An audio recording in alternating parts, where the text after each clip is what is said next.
What's up, everyone? This is Matt, that's Dan, that's Opie, and that's James, and you're watching Game Punch Weekly, episode number 2 for January 11th, 2016.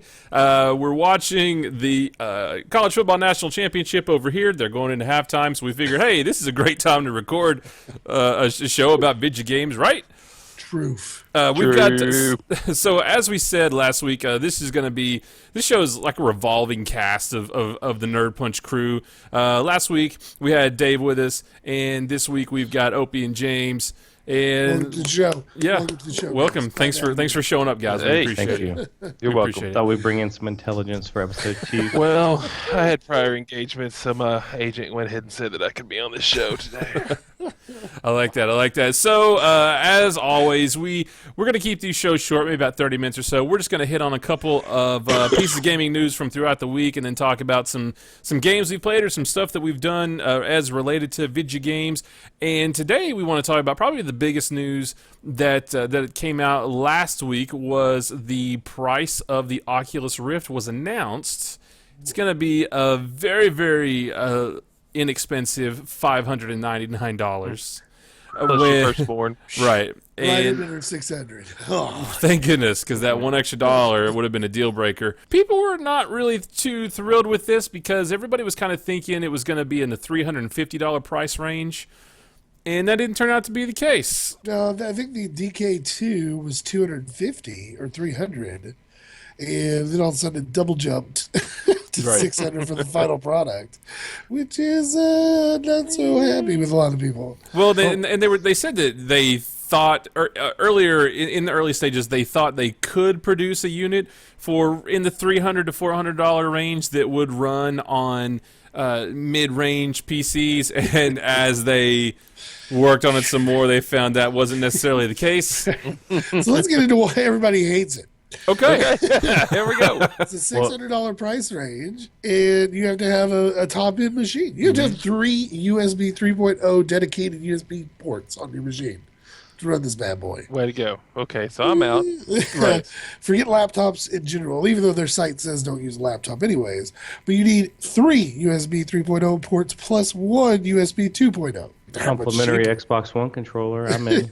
Yeah, you get a wireless Xbox One controller, you get a remote, and you get a sensor for head movement. And so basically, you get all the stuff. What's included in the box? You get all the stuff that you need to actually use it. There you go. Yeah. Yep, you also get 2 games. You get Eve Valkyrie Founders Pack, and you also get, I think it's Lucky's Tale. Yeah, Lucky's Tale, which are 2 VR, Eve, everybody knows Eve. And then you have Lucky's Tale, which is kind of a 3D platformer that you'll play on. They're talking about within the next year, they're going to have Minecraft. I don't know why that's exciting still. Rock Band, Harmonic, Edge of Nowhere, The Climb. They have a bunch of games that are supposedly coming out for it. Up to 120 games, I think they said, by the end of 2016. So that's kind of cool. 8 gig of RAM or more, i5 or higher, NVIDIA GTX 970 or AMD 290, which aren't bad. It's not a terrible system, but that's a pretty spec'd out system. So on the actual page, actual pre-order page on Oculus.com, they do have the recommended specs, which I kind of feel like if you have the recommended specs, it's not really going to run too well because they never do. Like, you always want to have more than the recommended just because recommended is like always baseline. But yeah, an HDMI out, which, like I've got one, but it's hooked into my monitor. 3 3.0 USB ports, like we said, 1 2.0 port. I mean, what are you doing? Sorry, mouse. Sorry, keyboard. Sorry, mouse. You can get 20 USB hubs and plug those into your machine. Then you're going to be able to use all those. You can get pre-made Oculus Rift built machines. Oculus ready PCs, for $1,500. The problem I have with this is, number one, I've played with the DK2. And it's 1080p, and it's not really, there's not a whole lot out there that's good. It's not very impressive. Nothing that I've played so far it's like, look, I can walk around and then look over there. Ooh, nothing really crazy. So yeah, that's what I was hoping we could talk about a little Nothing bit. great. Yeah, Is your experience with it, because you've actually used one. I've never have and probably won't get to for a long time. But you said it's not that great right now, but it's brand spanking new. There's not really any games for it yet.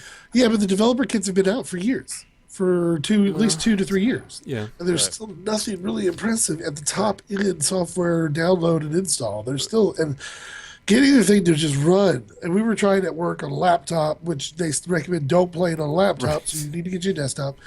But it's just like, you're pulling hair. It took me a day and a half to get the thing just to finally run a game. This was at work, ladies and gentlemen. This is while Dan spent a day and a half at work trying to get an Oculus to run. With boss's approval. Right. To get this to work during Christmas break, so it was okay. Just trying to get the thing to fire up, and it's just you downloading different service packs and making sure this is installed, and updating all your drivers to your video drivers to drivers that are in beta as opposed to already released drivers. And it's a very annoying process. To finally get the it's thing not to fire Windows up. 10 compatible. Let's say that. Right. Sorry, we just put it out, but you can't have Windows 10. But it's a brand new experiences that thing, though. Like the experience I had with it is not very good. I don't know.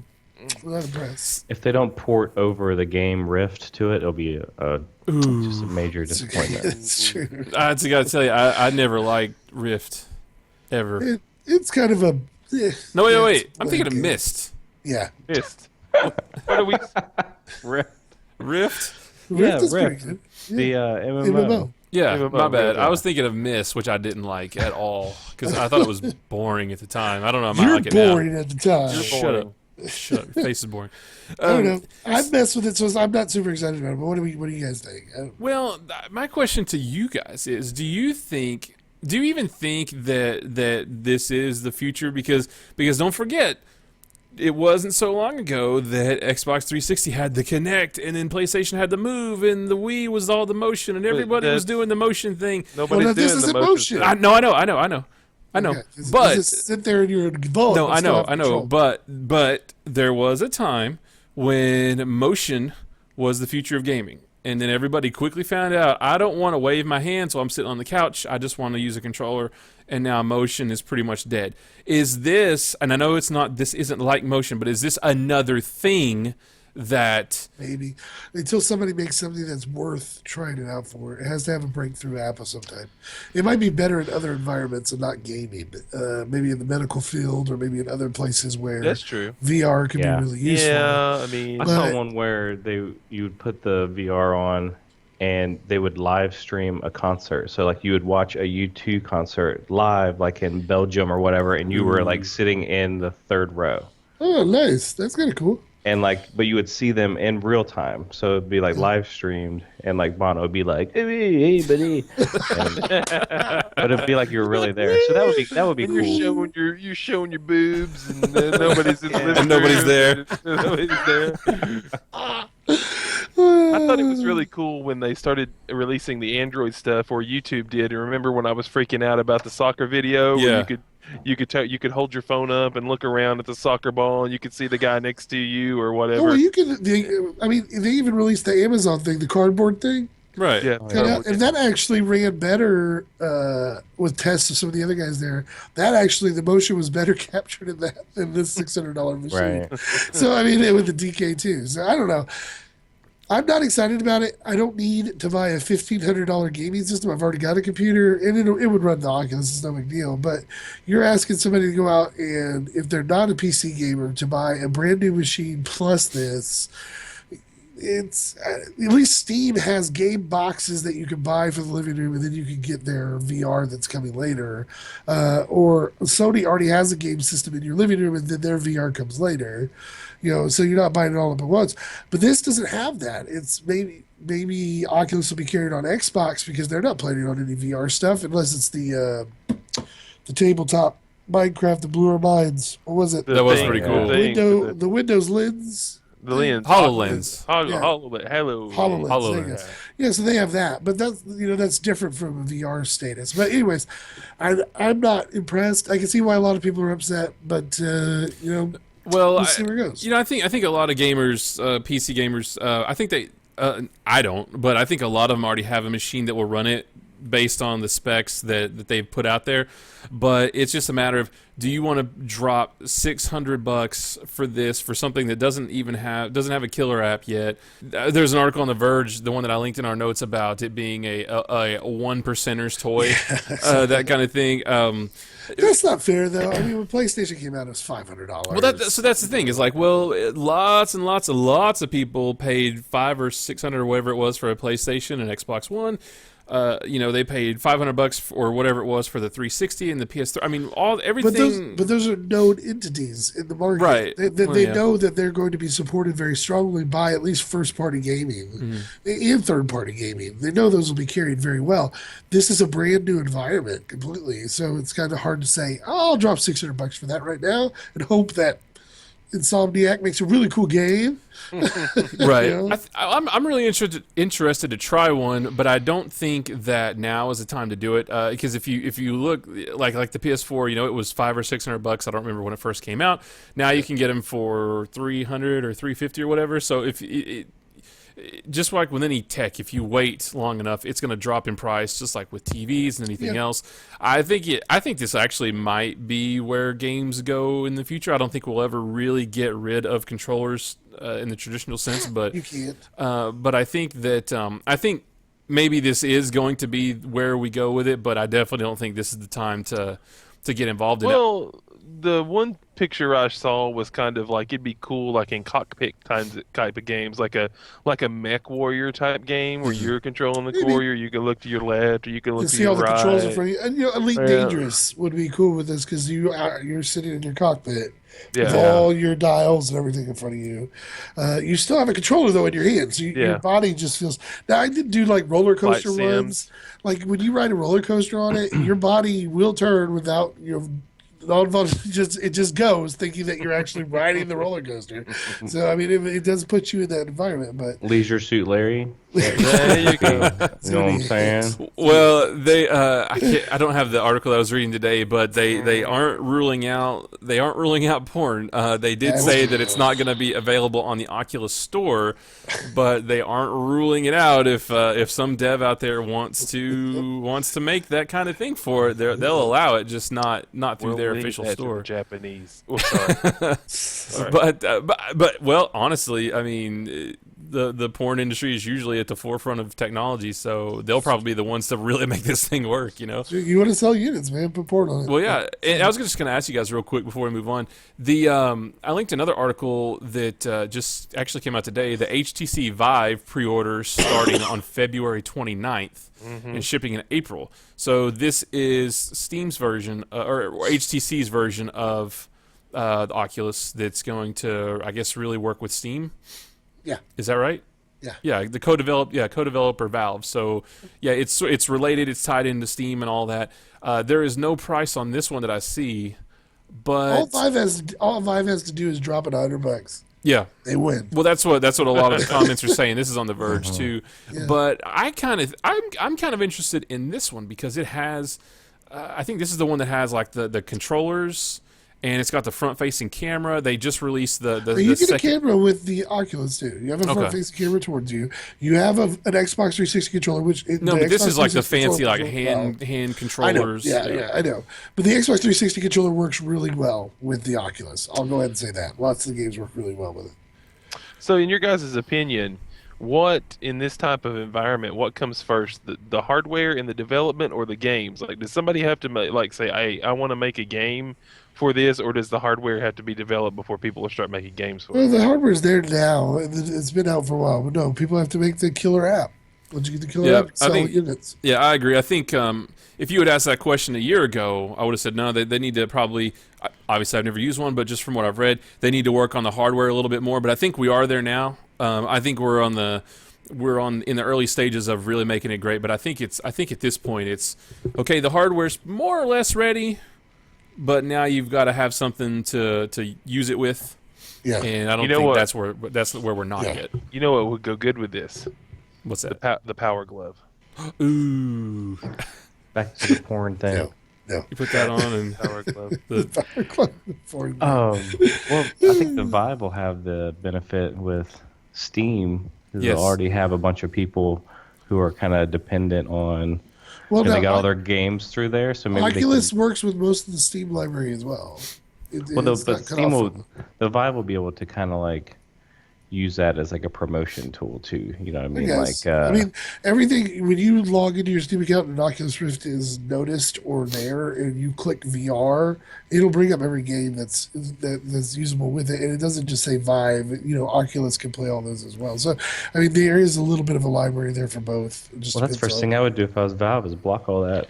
Yeah, just stop everybody else's VR thing. Well, there was one thing I was reading today about Oculus exclusivity, and they said that they said that Oculus exclusive does not mean exclusive to the hardware. It just means exclusive to the store. Doesn't mean that other things won't run on the Oculus. It's just that you might not be able to get it right in the Oculus store. So it sounds like they're going to be a little bit more So open than like Xbox exclusives and PS. Yeah, VR will be able to be used with VR. It's Yeah. not gonna be a lot. Exactly. I think VR is just going to be a thing, and whatever hardware you choose to use. But I brought up the Vive, James, like you said, because of Steam and because it's tie into that. That has more of a draw for me, just because especially all of us, are so Steam dependent. That instantly to me makes it a little bit more attractive. But like we said, it's supposedly it's all going to work together. It does. I had Mike's Steam library on the laptop I was using. Okay. And once it recognizes the device, all your Steam games that are able to be used with VR pop up.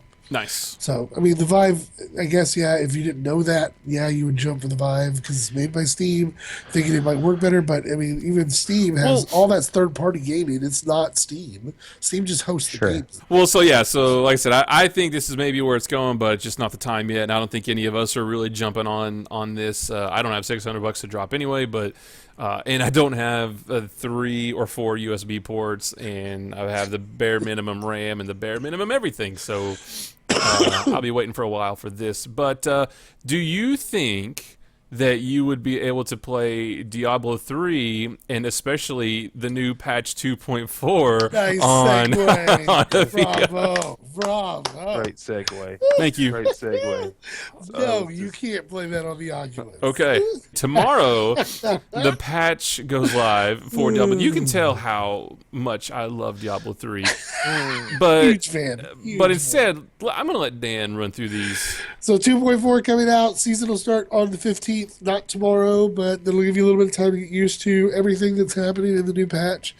So you have a new area, Grey Hollow Island, which you take a boat out to, and it's a whole new zone. It's really cool. They did it in the last patch as well, which got you the Kunai Cube, which is really cool because then you can break down the legendaries and everything else, or combine things to create better legendaries and set pieces. So they have a whole new zone.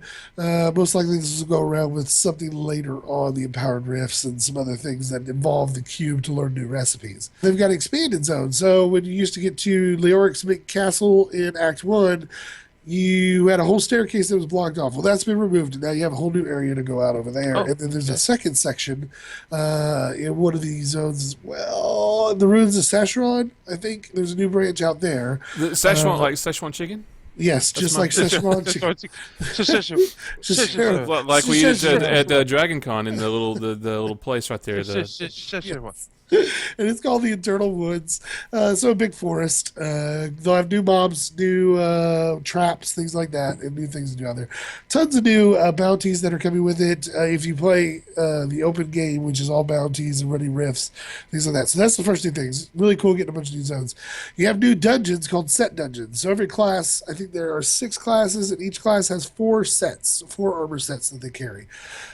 Each of those sets of armor, you will collect this book, probably from one of the new zones, and you will decipher a page which will show you where you need to go to open this set dungeon.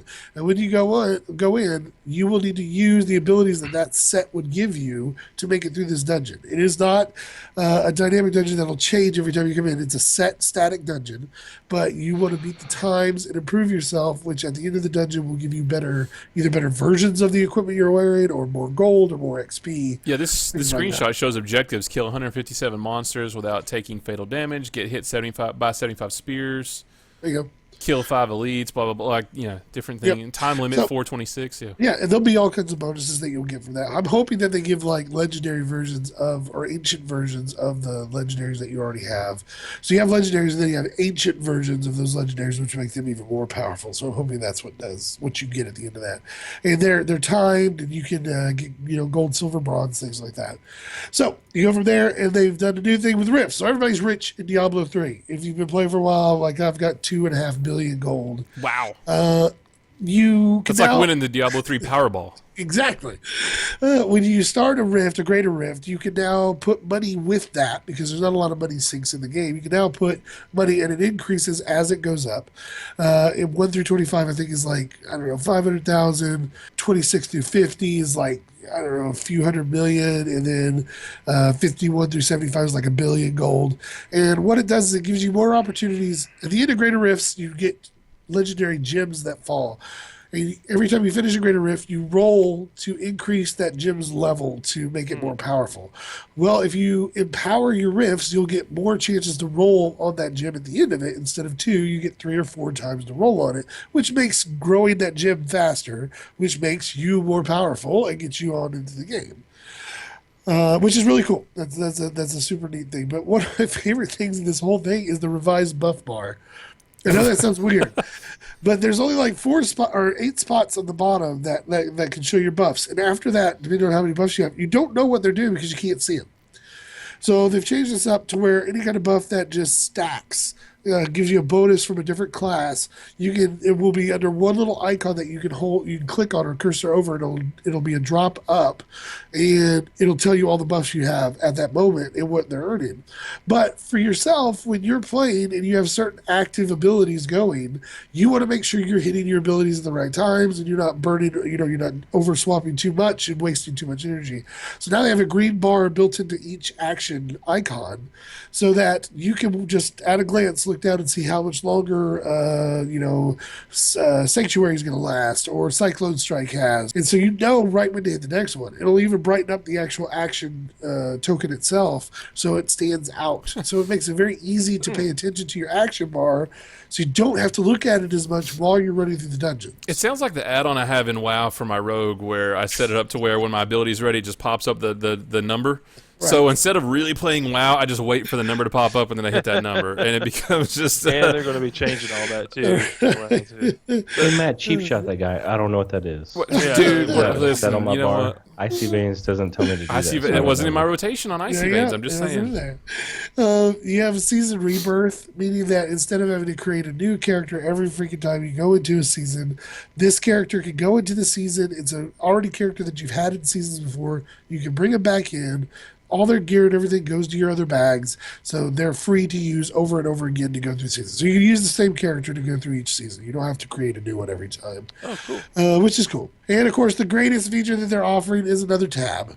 You get a whole other tab for your stash, which is super awesome. Oh, plus up to 4 new ones. Game changer. After that. More gear. If you are a Diablo fan, you have played inventory management roulette, whatever you call it. It is the worst game in the world, and you do it in Diablo 3 as well. Having just one extra tab is awesome. If you start season 5, you'll get a bonus tab on top of that, and then season 6, 7, and 8 will each give a tab as well. So you can get a total of 10 tabs now in your inventory, which is super awesome. So you can save every set, every item, whatever you want to keep. They'll have new legendaries, all kinds of bonuses with the Kunai Cube, but that was kind of the big stuff right there. I have played another dungeon crawler. Yes. Really? Really? Yeah. There's another one. There is another one. There's actually several out there. This week, this past week, we tried one called Devilian. It is free to play from Tryon Games.